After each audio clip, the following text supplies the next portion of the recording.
Hello friends, this is Kanchan Singh. Welcome back to my channel maths with KS. जिनका भी exam 12th को है उन सबको इतनी टेंशन हो रही है, और वो टेंशन सही भी है क्योंकि टाइम इतना कम मिला है टीजीटी वालों को और पीजीटी के लिए केवीएस में। तो टेंशन तो होना ही है क्योंकि लास्ट में सिर्फ आपके पास 24 आवर्स बचे हैं। तो अब यही आपको सजेस्ट करूँगी कि देखिए, प्लीज़ टेंशन मत लीजिए। आपने जितनी भी प्रिपरेशन की है बस अपने ऊपर ट्रस्ट रखिए, पॉजिटिव रहिए, क्योंकि आपको पता है कि आप अगर पॉजिटिव हो और आपका माइंड अगर ये बोल रहा है नहीं ये एग्ज़ाम क्रैक हो जाएगा, तो आधी प्रॉब्लम वैसे ही सॉल्व हो जाती है। क्योंकि आप सबको इतना तो अच्छे से पता है कि अगर हम स्ट्रेस लेते हैं तो हमारा माइंड बहुत अच्छे से काम नहीं करता। यानी जो हम चीज़ें ऐसे बस थोड़ा थोड़ा सा पढ़ लेते हैं और सोचते हैं कि बाद में देख लेंगे, नहीं टाइम रहता, तो वो चीज़ें अगर स्ट्रेस की वजह से हमारा माइंड रिकॉल नहीं कर पाता है। तो रिलैक्स रहिए।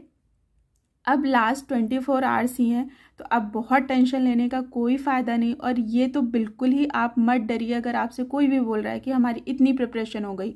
देखिए, आपके पास भी उतना ही टाइम था जितना दूसरे के पास था। तो आप ये बिल्कुल मत सोचिए कि मेरी बिल्कुल प्रिपरेशन नहीं हुई है। आप कट ऑफ कि इतना जाएगा, स्कोर इतना हाई होगा, मेरे अकॉर्डिंग तो इतना नहीं जाएगा क्योंकि सबकी प्रिपरेशन ही वैसी है। हाँ, थोड़ा बहुत डिफरेंस हो सकता है। तो चलिए मैं आपको बताती हूँ कि अगर आप एकदम मिनिमम से मिनिमम भी मार्क्स आते हैं तब भी शायद ये देख के आपकी थोड़ी सी टेंशन कम हो पाए।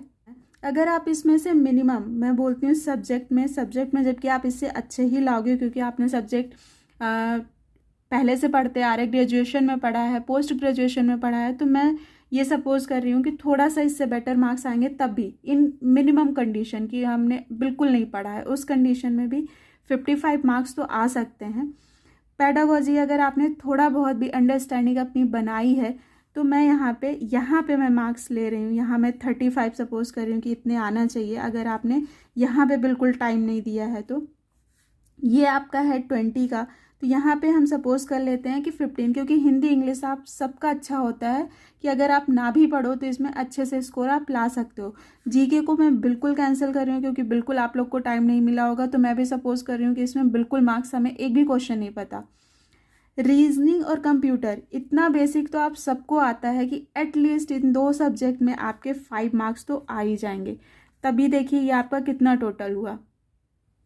देखिए, इतने मिनिमम मार्क्स ऐड करने पर भी ये टोटल 110 हो गया है। तो ये इतना मेरे अकॉर्डिंग तो इतने ख़राब मार्क्स नहीं हैं। अगर इतना भी आप स्कोर कर लेते हो इतने कम टाइम में तो ये बहुत अच्छा है। तो अब लास्ट का आपके पास 24 आवर्स ही हैं। आप अपने जो भी शॉर्ट नोट आपने बनाए हो अब सिर्फ वो पढ़िए। मॉक टेस्ट अब मत दीजिए, नहीं लास्ट में आपको और टेंशन हो जाएगी। और ये आपको भी पता, अच्छे से पता है, थोड़ा सा प्रैक्टिकल होकर आप देखिए कि अभी एग्ज़ाम हुआ नहीं है, सिलेबस चेंज हुआ है, तो मॉक टेस्ट भी जितने हमने लिए हैं तो उन्हें भी एग्जैक्ट नहीं पता है कि कैसा एग्ज़ाम होगा। हाँ, बस हम अपनी प्रैक्टिस के लिए अभी तक कर रहे थे, तो अब मत करिए। नहीं तो उसमें अगर आप या करना भी है तो उसकी टेंशन मत लीजिए, मतलब मार्क्स कम आ रहे हैं या ज़्यादा, वो सिर्फ आपकी प्रैक्टिस के लिए है, ठीक है। तो अब आप अपने शॉर्ट नोट जितने भी हैं बस उतना पढ़िए और बस रिलैक्स रहिए, पॉजिटिव रहिए और अपने माइंड को एकदम शांत रखिए कि आपने जितना भी पढ़ा हुआ है एटलीस्ट उतना आप एग्ज़ाम में रिकॉल कर पाएँ और अच्छे से लिख पाएँ। आप जितना भी पढ़े हो, आप अगर उतना कर लेते हो तो भी बहुत अच्छे मार्क्स आ जाएंगे, ये ऐसा मुझे लगता है। सो ऑल द बेस्ट कल के एग्ज़ाम के लिए। बी पॉजिटिव एंड सबसे ज़्यादा जो ज़रूरी है कि खुश रहिए। सो बी हैप्पी।